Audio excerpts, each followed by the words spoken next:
আজকে না বাড়ি ফেরার পালা। 3-4 দিন বৃন্দাবন মথুরাতে ভীষণ ভালো কাটলো। তবে ওই যে নিজের বাড়ি তো স্বর্গ বলে, তবে বৃন্দাবন মথুরা থেকে যেগুলো সঞ্চয় করে নিয়ে যাচ্ছি সেগুলো মুখের ভাষাতে বলে প্রকাশ করার মতো না। ভীষণ সুন্দর সুন্দর কিছু স্মৃতি নিয়ে যাচ্ছি। আর এই যে আমার পতিদেবের তো সকালবেলাটা চা ছাড়া শুরুই হবে না, তাই হোটেল থেকে বেরিয়ে চা খেয়ে নিল।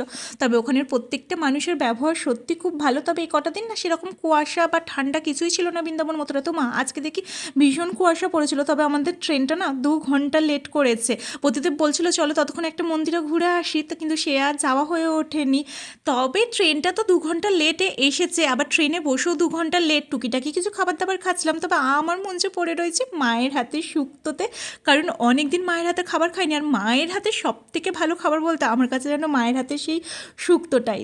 4 ঘন্টা ট্রেন আমাদের লেট করে মেট্রো করে চলে গেলাম বাড়ি। মায়ের হাতে গিয়েই শুক্তো ভাত আর আলু ভাজা খেতে বসে পড়েছিলাম। আর এই যে আমরা একটা গিজার অর্ডার করেছিলাম যেটা আজকেই এসেছে।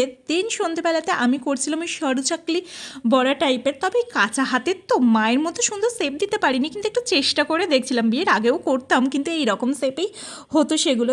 রাতের খাবারে করছিলাম আজকে একটু বাঁধাকপি দিয়ে পকোড়া আর তার সাথে ডালিয়া। আর ওই যে বৃন্দাবন মথুরা থেকে যে রাধাকৃষ্ণের ফটো ফ্রেমটা এনেছিলাম না, সেটাও আজকে ঘরে লাগিয়ে দিয়েছি। দেখো তো কেমন লাগছে। চলো আজ তবে আসি, সবাই ভালো থেকো, সকলকে ভালো রেখো। দেখা হবে নতুন কোনো ভিডিওতে। রাধে রাধে।